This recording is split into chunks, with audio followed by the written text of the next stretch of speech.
Hello and welcome to Infinity. I'm Charlie Seraphin. For the next half hour, we're going to be talking about psi, psychic ability, why it isn't developed more in the United States, and it might be. Our guests are Russell Targ and Keith Harary. Russell Targ is a physicist who spent the last 10 years conducting research on psi at SRI International. Keith Harary is most well known for his research at Duke University on out-of-body experiences.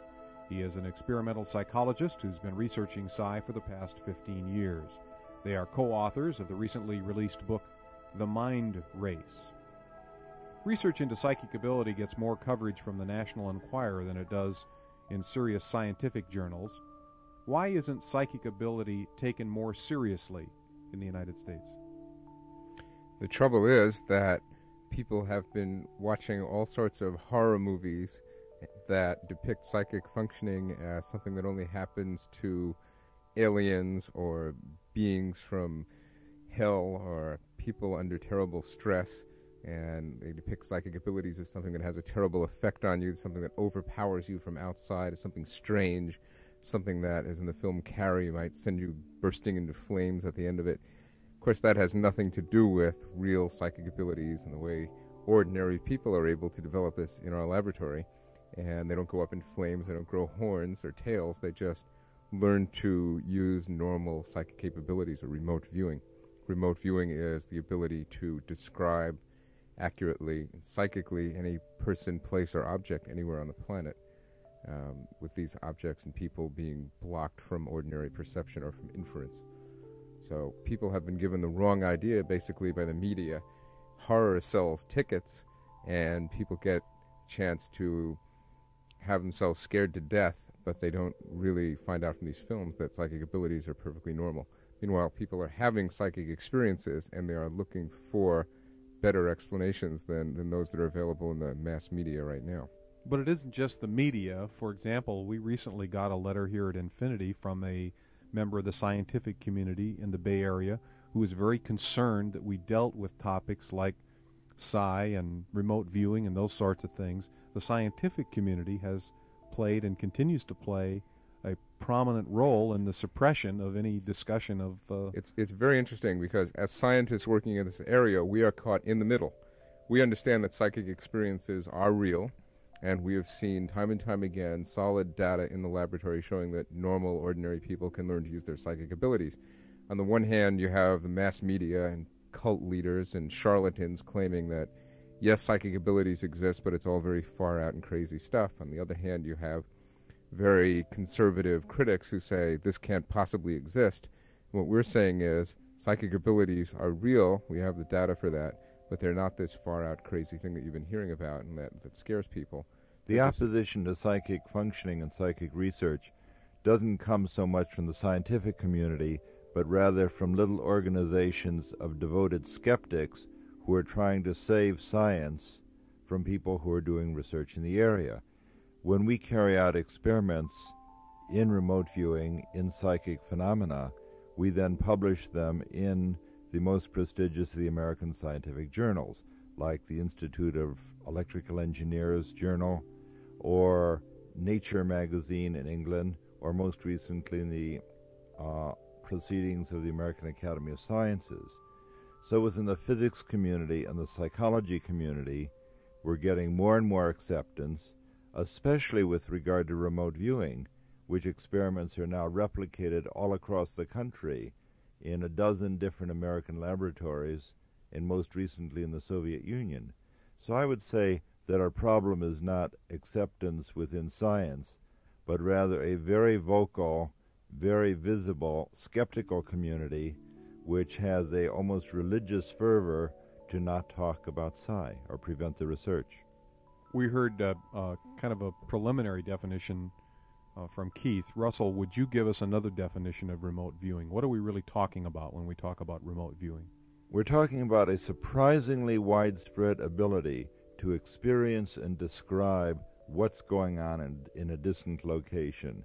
We have had hundreds of people in our laboratories when we were at SRI who show up for either experimental purposes or in some cases our contract monitors from the government, and they would then be asked to describe where some other person is hidden. And what we have found most reliably is that people can, in fact, describe and experience these distant places.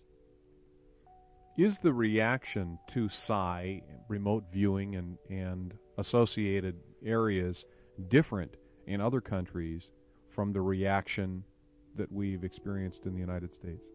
In the Soviet Union, we found that their Academy of Sciences takes psychic functioning very, very seriously. In fact, psychic abilities are taken seriously at the highest levels, and we were invited over there. We addressed their academy. We found that they had been following the American psychic research. They had, in fact, done remote viewing research. They really care about the area. At the same time, they're troubled by some of the implications. That is, if this is some kind of special human potential, although we think that everyone has it, then what does that mean in a society that is based upon dialectic materialism? So they found they were very interested in the capability, and they were concerned about some of the philosophical implications. On the other hand, some of the scientists were delighted with the philosophical implications because they just love to have scientific data challenging the accepted point of view. They were also shocked with the idea that there really can't be any secrets anymore. A man stood up in the Academy of Sciences and said to us, "Doesn't that mean that an experienced viewer can put his attention anywhere on the planet and describe what's there? That means you can't hide anything anymore." And of course, Soviet Union is almost obsessed with secrecy, so this is in many ways a revolutionary concept for them. In our own country, one of the problems that cause people to repress psychic ability is hundreds of years of organized church opposition to psychic functioning. We all have the memories of the witch burnings during the 15th, 16th centuries, where more than 1 million women were burned at the stake for being witches. And the church, of course, has a long history of forbidding any kind of freelance psychic functioning. Of course, within the body of the church, there is always miraculous activity, which is well condoned, but until very recently, the church has been nervous about freelance activity in the psychic arena. It's not particularly easy for people in this culture, to begin with, to deal with having psychic experiences because there is so little good information out there and so much real garbage. And what we're trying to do is to give people some scientific understanding of what psychic functioning is about, what we know at this point, so that they can make up their own minds what they'll make of their experiences, but with good data to back it up. Incidentally, in the Soviet Union, it's not easy either for a person who has psychic experiences, even though the Academy of Sciences takes it so seriously and their government is obviously involved. An individual who reports having psychic experiences might be seen as challenging the system. And so that person might wind up in a mental hospital the same way as a person here might wind up in a mental hospital. On the other hand, they're interested in the whole area of psychic healing. And one of the reasons they're so interested in psychic healing is that people are kind of frightened to go to a doctor in a place where the medical care isn't all that hot. So, How do you know, you said in this country oftentimes people that are experiencing things psychic and have psychic abilities don't come forward and talk about them and don't add to the body of knowledge. How do those people, how can they differentiate what's happening to them from luck of the draw, random sorts of things? A man and his wife that are particularly close and have lived together for a number of years look at one another and think about, oh, we haven't fed the dog yet tonight, kind of thing. And she says it, and he says, well, I was just thinking the same thing. And they have these experiences on a daily basis, 5-6 times a day. The skeptics, again, would say, well, gee, these people have the same frame of reference, they have the same environment, they think about the same thing, so it's natural for them to share a lot of the same thoughts. Or someone, you think about your brother and you haven't seen him in a long time, and all of a sudden you see your brother or get a letter from him, or those sorts of things. We would agree with the skeptics, Definitely. those people who lived, that it's important to realize that everything that goes on in the world that we don't understand should not be called psychic. That is, we've devoted a lot of time to designing an experiment that is very easy to replicate, that people can learn to do, and that's remote viewing. It's a mistake to say, well, that kind of psychic functioning is now well documented. How about flying saucers, the Bermuda Triangle, talking plants, and every other thing that we don't understand, including the abominable snowman? It's just a mistake to make a big package out of everything bizarre and mysterious and say, aha, that must be psychic abilities. At the same time, people have spontaneous experiences which are very meaningful to them, and one of the ways that we're going to get at that is by doing scientifically controlled research where we know what is going on. And then for the individuals in their everyday lives, they, of course, aren't as concerned about the scientific research. They say, this is happening to me, what do I make of it? And okay, let's bring it down to that level. Let's talk about a specific experiment. What is being done scientifically that can take it out of the realm of maybe happenstance, whatever you want to call it, and verifiable data? How do you approach it?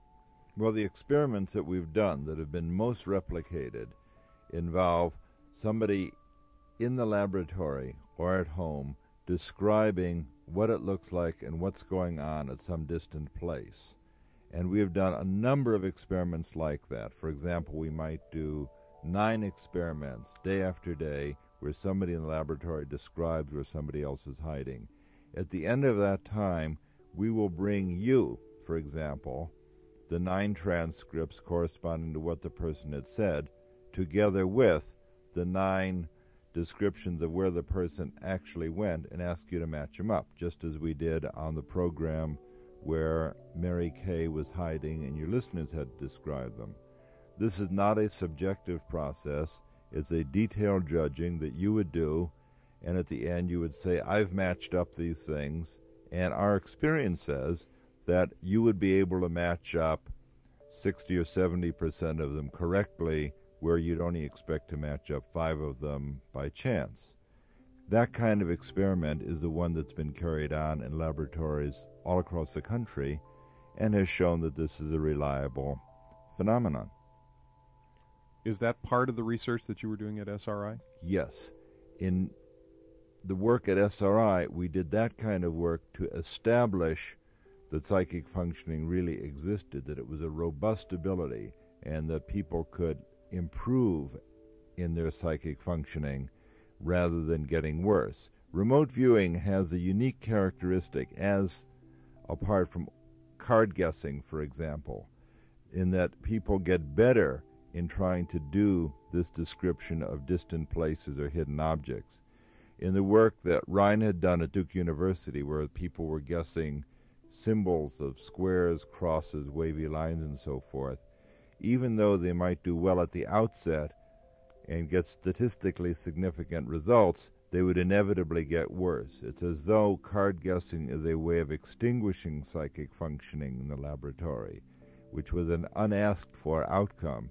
In the remote viewing of natural targets, people have been found over this decade to get better and better. That's fascinating. What are the serious applications for psychic abilities in general, remote viewing specifically? Well, for example, we might use remote viewing in finding natural resources or in archaeology. In fact, it's been used in both of those instances successfully. In 1982, Delphi Associates, the company that Russell Targ and I founded after leaving SRI, did a little experiment in the silver market. And we worked on using remote viewing in an applied way to make predictions of the magnitude and direction of changes in the silver market over a 9-week period. So each week we would do a call, and we did 9 of those for the 9 weeks. On Thursday's close, we would try to predict what the following Monday's close of the market would be. We would go into the market and put money in on Friday morning. All 9 calls that we made over those 9 weeks were correct. 7 of them were actually executed by our broker in the marketplace and made over $100,000. So that, again, was a situation in which nobody could whisper the answer to us. Now, it's not perfect yet, I mean, remote viewing is a subtle capability. Psychic functioning is not perfect, or we'd all be multimillionaires. But we're working on it. It's very interesting. Have you tried it at the horse track yet? Yes, and that's been successful also. Okay. I guess that's why some people win at the horse game and some people lose.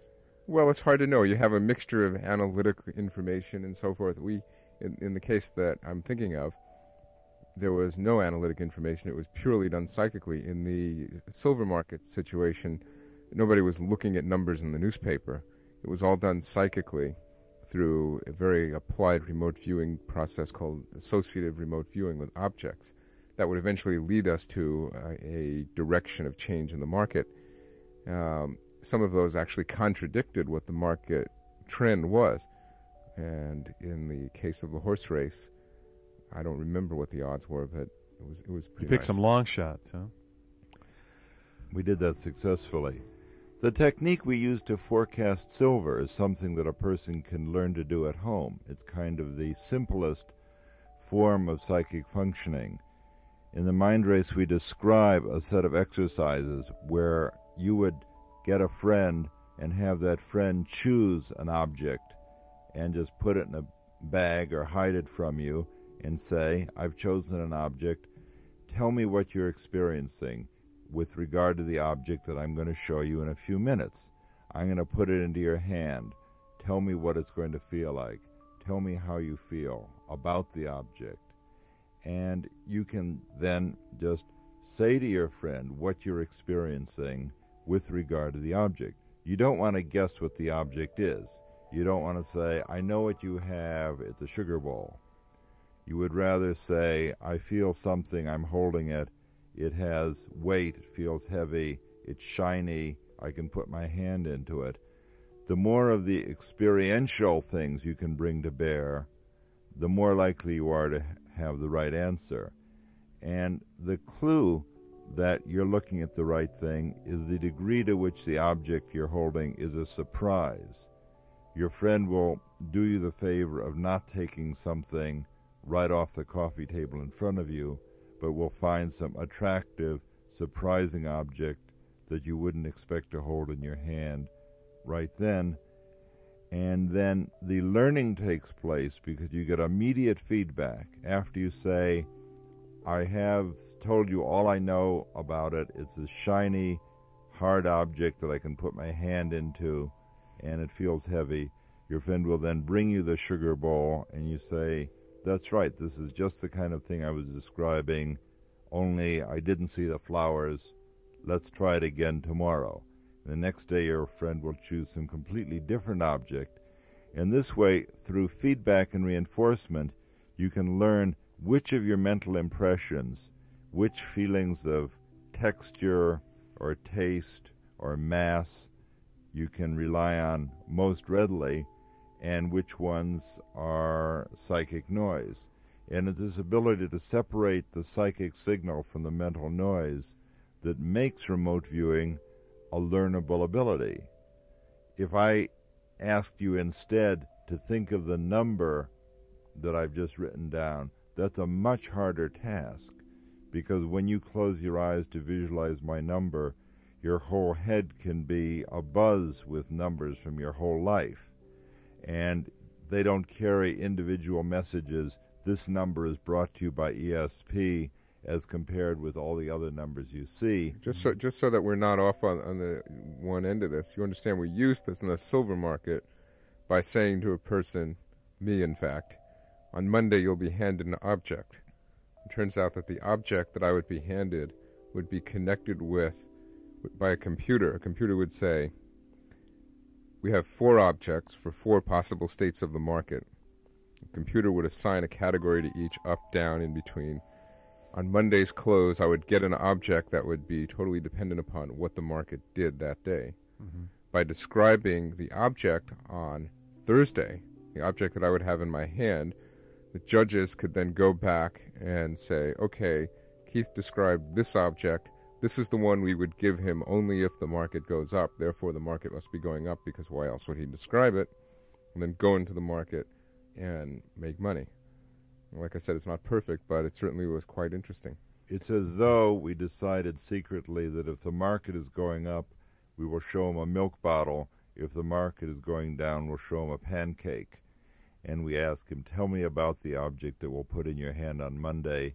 If he says, I see a pancake, we would then sell silver. If he says, I see a telephone, we would know that we don't have good evidence for psychic functioning, and we would pass. So the strength of this is that you never go forward unless you have initially good evidence for psychic functioning before you put down your first dollar. Okay. How important is faith? My friend who I'm asking to do this with me doesn't have any faith and says, baloney, it's not going to work. Is that going to block my ability to... I don't see why it should.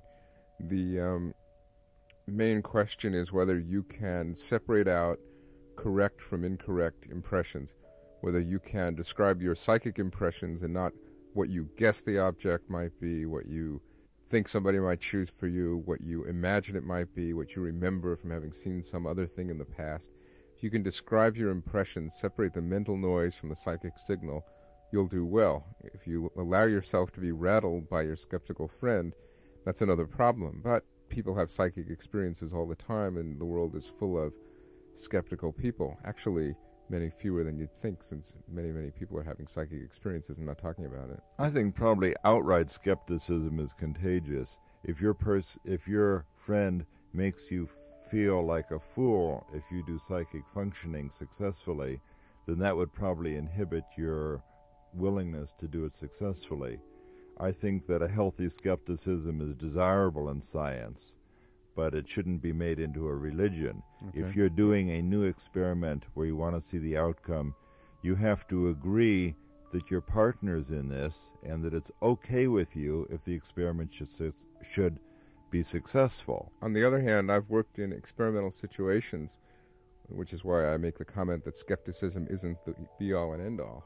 I've worked in experimental situations with people who thought that psychic functioning didn't exist at all and couldn't, and they've actually done very well in the experiments themselves and been quite surprised by it. So that was the question. I was going to say, sure, I'll take part in your experiment. I know it doesn't work. I don't believe in it, but I'll be glad to approach it with as open mind as I can, and go ahead and, put something in the brown paper bag, and I'll try to figure out what it is. Right, exactly. We just say, hey. We'll do that right after we are off the air. Sure, we can do that. That'll be fun. Okay. The main point is if a person is willing to give it a go and see what happens and be honest about what their impressions are, if they're going to hold them back, say, well, I have all these images of the object, but I'm not going to tell you because I don't want it to match, that's another problem. Okay. Keith, you alluded to something earlier, and it was something about perceptions. You said, I think you'd be surprised there aren't that many people that are skeptical about it, or there aren't that many people who aren't having some kind of psychic experience. Is the public attitude, the American public attitude toward psi changing? I think that people, because they're human beings and because psychic functioning is a normal human capability, people are having psychic experiences wherever we go, and I mean all over the world. People want to talk to us about experiences that they've never talked to other people about. There is this need for information and this need to communicate. What's changing is that we are developing a scientific understanding of psychic experiences so that we're able to say to people, look, you're not going crazy. At the same time, we're not talking about horoscopes in the newspaper, by God. We're talking about scientific data. And why don't we look at what you're experiencing in a sane way? And that's making it safer for people to come out and say, okay, I've had some experiences that I can't quite explain, and to know that when they do that, they're not admitting to being in league with the devil or going crazy. They're just saying, hey, I'm a person too. I've had this experience, and I'd like to know what it means. So I think it's becoming safer for people, but mind you, there is still a lot of dogmatism and a lot of confusion out there that I wouldn't minimize. But most people, I would say, are at least open-minded to this and have had experiences that they can't explain. Russell, here's the $24,000 question. How does it work? Electrochemically? Magnetically? Well, the strength of our work rests on the replications, not on the theory. We unfortunately don't know how it works. The prevailing Soviet explanation involves long wavelength electromagnetic radiation, that is, the mental radio model. We know that's not correct because that doesn't explain doing remote viewing, doing precognition into the future. So we know that simple... Could you back up on that one Yes. and explain that?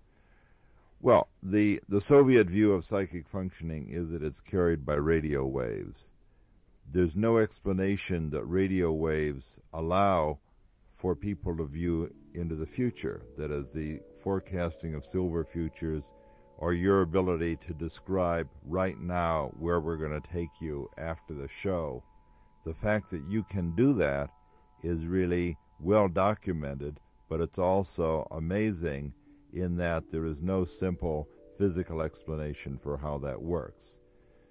We think that the reason people can look into the future and describe distant places, we think the answer to that question will come from additional understanding of the nature of the space-time we live in, rather than some electromagnetic explanation. We don't have an answer to that yet.